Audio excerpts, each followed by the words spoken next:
E nessa aula agora a gente vai entender um pouco melhor sobre a construção da identidade da mulher nesse papel social, que eu já falei para vocês aí nas aulas anteriores um pouco, e como que isso vai sendo internalizado, o que a gente aprende sobre os nossos comportamentos, sobre a feminilidade. Vocês estão me assistindo aqui, vocês estão percebendo a forma como eu estou vestida, né? Como o meu cabelo ele está colocado, como o meu rosto, os tons, né? Enfim, tudo isso daqui, toda essa representação dessa imagem, né, de mulher que eu estou trazendo para vocês, ela é resultado de uma construção social que foi aprendida. Por quê? Porque, enfim, eu também sou uma mulher, eu também assisti os desenhos da Disney, eu também gostei das princesas, eu também bebi dessas fontes, eu também fui ensinada por mulheres que vieram dentro desse sistema patriarcal, de um regime, de um casamento monogâmico, de um papel ali dentro do comportamento feminino em casa. Eu bebi dessas fontes. Isso também me formou. Né? Eu sou fruto dessa sociedade e isso tem influência sobre o meu comportamento, ainda que eu tenha estudado e tenha historicamente um conhecimento que me faça entender que tudo bem, eu sou fruto, né? Eu sou resultado dessas construções sociais, desses ensinamentos sociais, mas hoje eu tenho a oportunidade de entender que isso foi aprendido e que eu posso fazer escolhas dentro daquilo que foi aprendido.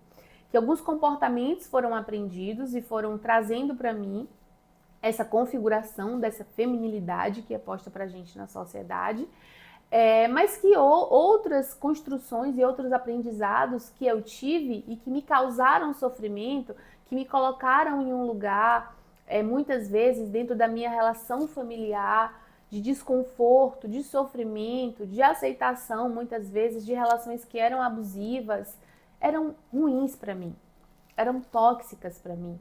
E que muitas vezes eu normalizei porque eu acreditava que era mesmo dessa forma. Ou porque muitas vezes quando eu levava a minha queixa para fora, para outras pessoas, inclusive para outras mulheres, inclusive dentro do próprio círculo familiar, de amigas, muitas olhavam para mim e falavam assim, mas é assim mesmo, né? Os homens são dessa forma. Quando eu estava ali dentro de alguma relação que eu percebia que eu estava recebendo algum tratamento que a minha consciência me dizia que aquilo estava sendo configurado como violência, que aquilo era violência e que eu não podia aceitar aquilo. Mas só que aquele comportamento que eu entendia como violência, que me machucava, que me feria, que muitas vezes quando eu levei para fora, foi escutado por outras mulheres como algo já normalizado, porque foram mulheres que vieram de relações que tiveram também receberam comportamentos assim ou piores e vieram de famílias que também reproduziram esse tipo de comportamento. Então isso foi sendo normalizado e a gente foi vivendo numa sociedade com uma violência posta para a mulher, desde os graus mais difíceis de ser identificados como violência por serem normalizados, até os piores, né, que vão levando ao risco de vida, né, de morte, na verdade, dessa mulher. Então, assim, são vários níveis. E eu quero trazer para vocês, dentro desse conceito de feminilidade que a gente tem, inclusive a gente está vivendo em um tempo agora onde se fala muito sobre energia masculina e sobre energia feminina, né? Existe aí um movimento, numa contrapartida de todo esse conhecimento histórico que é muito importante estar trazendo para vocês. Existe um outro movimento que está surgindo, que é um movimento de tentar novamente não perder o controle disso, fazendo com que as mulheres elas não abram mão, né, desse lugar, desse papel de energia feminina que deve performar todo esse comportamento que os homens dizem que para eles é o que atrai eles, é o que eles aprovam, é o tipo de mulher que é aprovável para ser escolhida como uma mulher digna, merecedora de estar dentro de uma relação, dentro de um casamento. Mas a quem isso beneficia? A quem isso tem sido, para quem isso tem sido bom ao longo dos anos historicamente? Como eu falei para vocês, dentro de todo esse processo histórico, né, onde a mulher ela vai servindo dentro da sociedade, tanto para o acúmulo de capital, quanto para o controle do homem, para o prazer do homem, a mulher ela vai perdendo muitas coisas.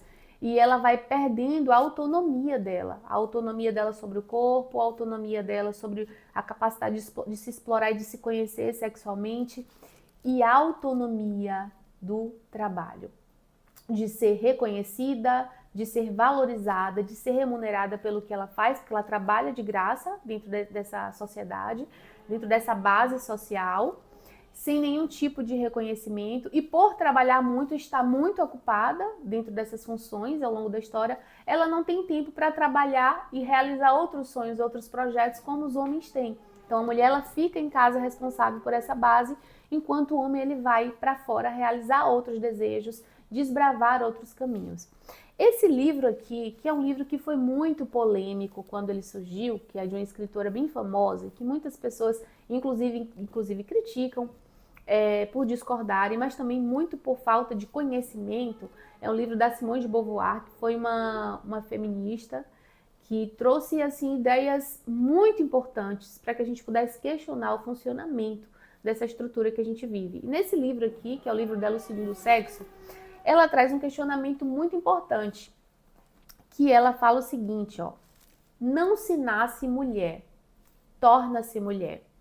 Como é isso que não se nasce mulher, torna-se mulher? Simone, você tá, como assim não se nasce mulher? Eu nasci mulher biologicamente, enfim. Existe o nascimento, sim, do sexo biológico feminino, né, com todo o sistema reprodutor feminino, e isso é algo biológico. Mas ela está trazendo aqui uma outra perspectiva, que é do ponto de vista da nossa identidade. Não se nasce mulher com essa identidade que temos, né? Isso é essa memória que nós temos de comportamento, da ancestralidade, ela vai sendo trazida e construída ao longo do tempo, ao longo dos séculos. Vamos lá para... Lembra que eu falei para vocês lá das civilizações antigas, das sociedades primitivas?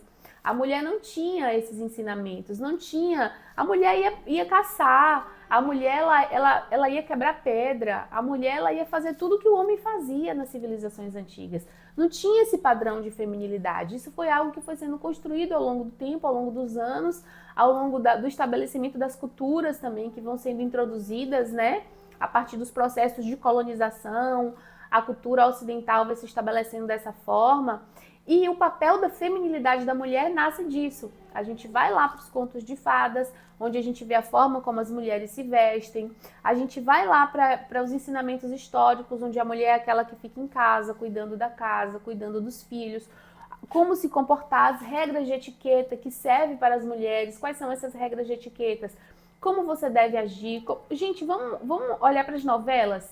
Vocês lembram das novelas de época, né, que assistíamos, onde a mulher saía lá com o lencinho, e os próprios filmes, né, ela chega ali na rua, solta o lencinho, faz aquele charme, e daí o homem vem lá, pega aquele lenço. Isso tudo são performances de feminilidade, da forma como a gente se movimenta, da forma como a gente age, como eu falei para vocês. É algo que vai fazendo parte da gente, mas que a gente pode passar a fazer escolhas, no sentido de, eu me identifico com isso, eu gosto desse lugar, tem algo dentro dessa feminilidade onde eu me sinto confortável e tá tudo bem pra mim, é algo que tá resolvido pra mim. Mas muitas vezes não é assim. Existem mulheres que não se identificam, né? Que nunca se identificaram com esse lugar, que sempre questionaram isso como uma forma de comportamento exclusivo da mulher a ser seguido. E isso não torna essas mulheres menos mulheres. Isso apenas torna essas mulheres com uma identidade que sai dessa curva, que olha para esse lugar e que fala, olha, eu não estou afim de me comportar dessa forma, eu não estou cabendo dentro dessa caixa. O meu desejo circula por outros lugares e eu quero explorar isso de outros lugares. E é aí que começa a entrar o problema, porque aí a sociedade ela começa a ver isso como algo estranho, como algo ruim, como algo que tem que ser julgado, como algo que tem que ser discriminado, como algo que tem que ser marginalizado e punido dentro dessa sociedade. Então, todas as mulheres que elas vão saindo, né, dessa construção social, que é o que a Simone ela vai falar, que é essa construção da identidade da mulher, que é ensinar a gente a ser uma mulher fiel, respeitar essa relação monogâmica, de dar exclusividade ao homem, ainda que isso venha conferir para a gente um papel de subserviência dentro dessa relação, onde vamos ser traídas, onde vamos ser desrespeitadas, onde muitas coisas ruins podem acontecer, muitas violências podem acontecer ali, mas a mulher se manter nessa posição, onde vai conferir para a mulher esse papel de se mostrar mais frágil, esse papel de não conseguir resolver as coisas sozinhas, porque quanto mais a mulher ela perde a sua autonomia e a possibilidade de ter conhecimento, né, sobre as coisas, o que vocês estão adquirindo aqui, adquirir conhecimento sobre as coisas, de desenvolver habilidades profissionais, essa mulher ela vai ficando dependente, né, dependente dessa estrutura que se estabelece aí, que é regida por esse homem, onde ele é o único capaz de trazer o suprimento, de trazer o alimento de sobrevivência para essa casa. Então, o que resta para essa mulher? Que ela só sabe performar esse papel de feminilidade e cultivar dentro dela esse desejo de que a vida dela ela só vai estar completamente resolvida se ela tiver um homem como provedor. Porque se ela coloca todas essas expectativas, se colocamos todas essas expectativas em função de um homem que vai ser o regente, ser o pai, ser aquele que dá a palavra final para essa estrutura familiar, porque ele é o único que traz o sustento, se essa mulher está numa condição de infelicidade dentro dessa relação e dessa estrutura, como que essa mulher vai ter a possibilidade de sair desse lugar? E é por isso que a gente vê a dificuldade de muitas mulheres que vivem em situações de dependência financeira, que viveram, que não conseguiram sair, né? Já escutei relatos de mulheres que vieram de tempos mais antigos, de gerações mais antigas, falarem para mim que viveram mesmo dentro de um casamento e que não saíram dentro dessa relação por uma questão de sobrevivência.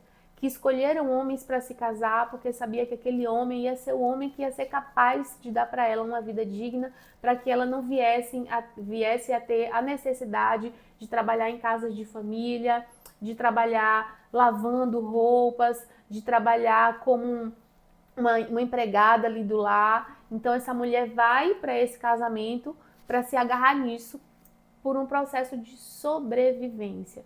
E muitas outras mulheres, ainda que em situações de família com poder aquisitivo, também passam a se relacionar com homens, né, que vão ser o provedor, e elas vão ocupar essa função do lar, ainda que elas venham de famílias bem estruturadas, mas vão sendo ensinadas também dentro dessa família a ser essa mulher que vai gerir essa família, que vai administrar essa família, que vai educar essas crianças, que vai manter, né, essa classe social também, né, sem remuneração. Ela vai ter todos esses privilégios de uma classe social mais alta, mas ela vai ter também que abrir mão, perder todo esse potencial interno que ela tem de desbravar outras qualidades que ela tem, que ela pode descobrir dentro do mercado de trabalho, que ela pode desbravar dentro dos desejos dela enquanto mulher, da possibilidade dela de se realizar também sexualmente. Enfim, existe aí uma função a ser seguida e de aprisionamento mesmo, porque se existe uma dependência, né, financeira, existe aí uma impossibilidade muito grande de sair desse lugar, até se conhecer quais são as alternativas. Quando a gente vai historicamente pensar, por exemplo, nos direitos das mulheres, vocês vão ver, a gente vai ver na história que o direito ao divórcio foi uma conquista recente. A mulher que se casava, ela não tinha direito a se divorciar. Existem, gente, alguns direitos que parecem que deveriam sempre ter sido nossos, mas que não foram, que não eram. E que só foram conquistados com lutas de mulheres, né, as mulheres feministas, que foram tendo consciência das violências históricas que foram provocadas contra nós e que começaram a se posicionar. Então, nós não tínhamos direito de votar, e se a gente não tem direito de escolher uma liderança que lute pelos nossos direitos, a gente não tem como ser representada, não tem como ser ouvida. Nós não tínhamos direito de estudar, o direito de ter condições de estudar teve que ser conquistado com luta, o direito de trabalhar teve que ser conquistado com luta, o direito de se divorciar, a virgindade da mulher também era algo que era controlado pela sociedade. Então a mulher que ela não era virgem, ela não era nem digna de um casamento. Se formos pegar todos os direitos que as mulheres foram precisando adquirir, que são direitos de dignidade básica, de respeito básico, de possibilidade básica de viver em sociedade, é cruel demais. A forma como nos amordaçaram para a constituição dessa identidade que foi conferida a nós enquanto mulher foi de um alto preço.